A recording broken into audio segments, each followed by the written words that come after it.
Hello दोस्तों, नमस्कार। आज हम लोग पढ़ेंगे बौद्ध संगीतियाँ। ये क्वेश्चन बार बार आपके कॉम्पिटिटिव एग्जाम में पूछे जाते हैं कि गौतम बुद्ध के बाद, उनकी मृत्यु के बाद कब कब बौद्ध संगीतियाँ किया गया था, किसके शासन काल में किया गया था, कब किया गया था, उसके अध्यक्ष कौन बनाए गए थे और उन बौद्ध संगीतियों का क्या महत्व है, इन सब के विषय में बार बार एग्जाम में पूछा जाता है। तो आइए शुरू करते हैं बौद्ध संगीतियों के विषय में। तो यहाँ मैं 4 टॉपिक लिखा हूं, यानी संगीति, स्थान, समय यहां लिखा गया है,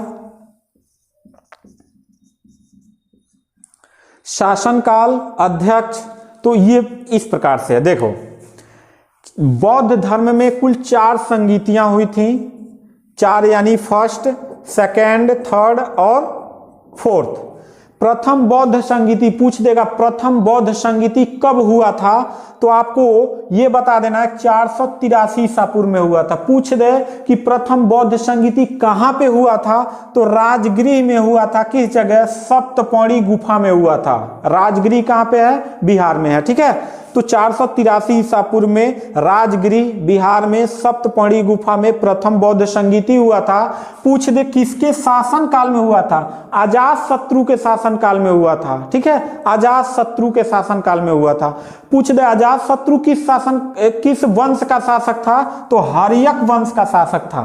ठीक है, चलो अगला पूछ दे प्रथम बौद्ध संगीति का अध्यक्ष कौन था। तो अध्यक्ष जब पूछ दे तो प्रथम बौद्ध संगीति का अध्यक्ष महाकश्यप थे। और इसकी विशेषता क्या रही है? त्रिपिटक यानी सुत्त पिटक, विनय पिटक, अधिधम्म पिटक जो ग्रंथ बनाए गए हैं। तो प्रथम बौद्ध संगीति में संग्रहण किया गया था गौतम बुद्ध के जो पिटक बनाया गया था, सुत्त पिटक और विनय पिटक। ये भी क्वेश्चन बहुत इंपॉर्टेंट है, आपसे प्रश्न पूछ देगा कि सुत्त पिटक, विनय पिटक किस बौद्ध संगीति से रिलेटेड था या संग्रह किया गया था, तो प्रथम बौद्ध संगीति से किया गया था। ठीक है, दूसरा बौद्ध संगीति कब हुआ था भाई? वैशाली में हुआ था। ये भी कहां पे है? बिहार में ही है।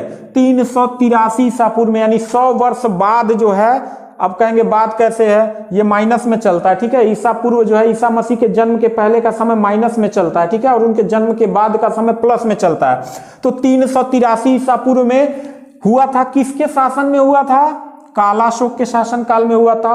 कालाशोक किस वंश से रिलेटेड था, तो शिशुनाग वंश से था। ठीक है, और पूछ दे इसके अध्यक्ष कौन थे? सर्वकामी भी कहीं कहीं देता है, लेकिन ज्यादातर साब कामीर देता है। साब कामीर इसके अध्यक्ष बनाए गए थे द्वितीय बौद्ध संगीति के। ठीक है, तृतीय बौद्ध संगीति पाटलिपुत्रा में हुआ था। यह भी कहां पे है? बिहार में है। पाटलिपुत्रा वर्तमान नाम पटना उसका। ये कब हुआ था? 251 ईसा पूर्व में हुआ था। किसके शासन काल में हुआ था? सम्राट अशोक के शासन काल में हुआ था। और सम्राट अशोक किस वंश के शासक थे? मौर्य वंश के शासक थे। ठीक है, ये भी प्रश्न बार बार पूछा जाता है। अगला पूछ देगा कि तृतीय बौद्ध संगीति के अध्यक्ष कौन थे भाई?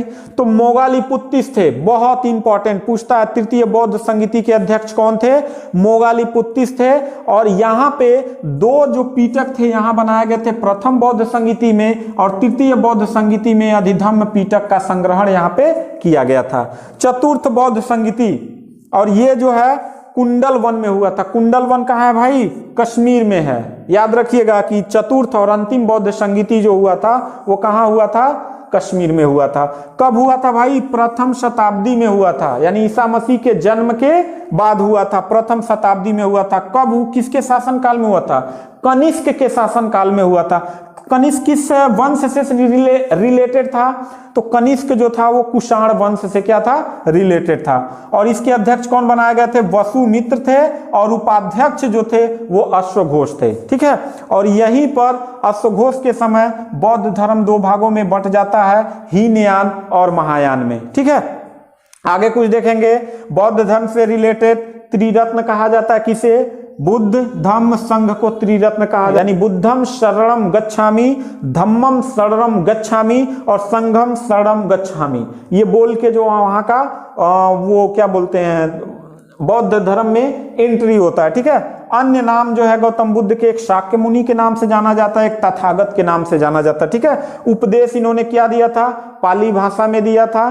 ठीक है, और कहाँ पहले दिया था? सारनाथ में दिया था। सबसे ज्यादा उपदेश कहाँ दिया था? श्रावस्ती में दिया था। ठीक है, मृत्यु कहाँ हुआ था इनका? कुशीनगर में हुआ था। और यहाँ कुछ और जान लेते हैं, 563 ईसा पूर्व में इनका जन्म हुआ था और इनका प्रतीक क्या है, चिन्ह क्या है? कमल का फूल। ठीक है, जन्म का प्रतीक क्या है? कमल का फूल है। 563 ईसा पूर्व में कहाँ हुआ था? कपिल वस्तु के निकट लुम्बिनी नामक ग्राम में हुआ था। ठीक है, 29 वर्ष की आयु में गृह त्याग इन्होंने किया था और गृह त्याग की घटना को बौद्ध धर्म में महाभिनिष्क्रमण कहा जाता है। ठीक है, तो महाभिनिष्क्रमण को किस नाम से जानते हैं? गृह त्याग के नाम से जानते हैं। और उसका प्रतीक क्या है? घोड़ा है। 35 वर्ष की आयु में इनको ज्ञान प्राप्ति हुआ था और कहाँ हुआ था? इसका प्रतीक क्या है? बोधि वृक्ष, यानी पीपल का वृक्ष जो है बोध गया में ज्ञान की प्राप्ति हुआ था, उसका प्रतीक माना जाता है। मृत्यु 483 ईसा पूर्व में मृत्यु हुआ था इनको, जिनको बौद्ध धर्म में महापरिनिर्वाण कहा जाता है। ठीक है, इसका प्रतीक क्या है? स्तूप है। क्या है? स्तूप है। और यह कितने वर्ष की अवस्था में इन्होंने महापरिनिर्वाण किया था? तो 80 वर्ष की अवस्था में। ठीक है दोस्तों, तो ये वीडियो छोटा सा वीडियो था जो परीक्षा के दृष्टिकोण से बहुत ही महत्वपूर्ण है दोस्तों। तो इसका स्क्रीनशॉट ले लीजिएगा, नोट्स बना लीजिएगा। मिलते हैं आगे वीडियो में। थैंक यू, धन्यवाद।